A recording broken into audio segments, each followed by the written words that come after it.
សួរលោកគ្រូថ្ងៃនេះខ្ញុំមកបញ្ចូលពីកូដនេះដែលគេហៅថា ternary operator អញ្ចឹងចូលទៅឡើងដំបូងគឺជាឡើងនេះដែលយើងត្រូវការបង្កើតអត្ថេមួយដែលមានឈ្មោះថា data ដែលវាជាទិន្នន័យរបស់ object ហើយអាហ្នឹងវាប្រៀបបានដូចទៅនឹងប្រអប់មួយដែលផ្ទុកទិន្នន័យអ្វីក៏បានដែរឲ្យទៅជាលេខគត់ហើយចូលដល់ឡើងទី2គឺ in score យើងបង្កើតអត្ថេទី2ដែលមានឈ្មោះថា score ជាប្រភេទទិន្នន័យ in ប៉ុន្តែនៅពីមុខ in ហ្នឹងវាមានសញ្ញាសួរដោយសារតែអត្ថេមួយហ្នឹងអាចផ្ទុកតម្លៃតន្ត្រីបានគឺតម្លៃ0ហើយដល់ចូលដល់ឡើងទី3គឺ bool login យើងបង្កើត is login ជាប្រភេទទិន្នន័យ boost ហើយវាមានសញ្ញាសួរនៅពីមុខដូចគ្នាហើយយើងផ្ដល់តម្លៃឲ្យវាស្មើ true ដើម្បីបញ្ជាក់ថាអ្នកដែលបានប្រើប្រាស់ពិតជាបាន login ចូលទៅក្នុងប្រព័ន្ធពិតមែនចូលដល់ចំណុចចុងក្រោយគឺ string result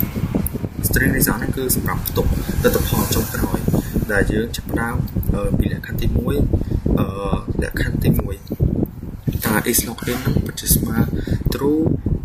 មែនដែរទេដែលបន្ទាប់មកទៀតយើងដាក់សញ្ញាសួរដែលជា ternary operator ដោយសារតែការ login របស់យើងពិតជា true មែនកម្មវិធីវានឹងរនចូលធ្វើការនៅក្នុងវងកញ្ចក់បន្តមកទៀតវាបន្តប៉ុន្តែ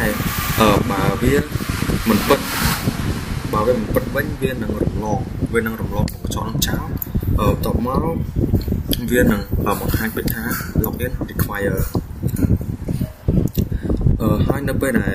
វាឆែកទៅលើលក្ខខណ្ឌនៅក្នុងវងកញ្ចក់ដែលភ្ជាប់គ្នាដោយសញ្ញា and ដោយសញ្ញា and សំណួរទី1នោះគឺទិន្នន័យ data ហ្នឹងគឺជាលេខគត់ឬ in មែនដែរទេដោយសារតែ data របស់យើងស្មើនឹង100អញ្ចឹងលក្ខខណ្ឌទី1របស់យើងគឺពិតជាត្រឹមត្រូវចូលដល់លក្ខខណ្ឌទី2គឺ score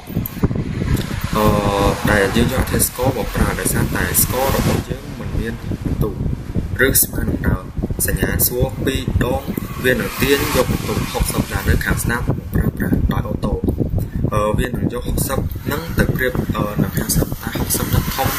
ជាងឬស្មើនឹង50ចំណងគឺពិតវា true អញ្ចឹងលក្ខខណ្ឌទី2របស់យើងក៏ពិតជាត្រឹមត្រូវដែរដោយសារតែលក្ខខណ្ឌក្នុងវងកញ្ចក់វា true ទាំងពីរអញ្ចឹងវាធ្វើឲ្យលក្ខខណ្ឌរួមរបស់វងកញ្ចក់នោះគឺវាពិតមែនដែរអញ្ចឹងយើងធ្វើការ run code មកចេញមកគឺ pass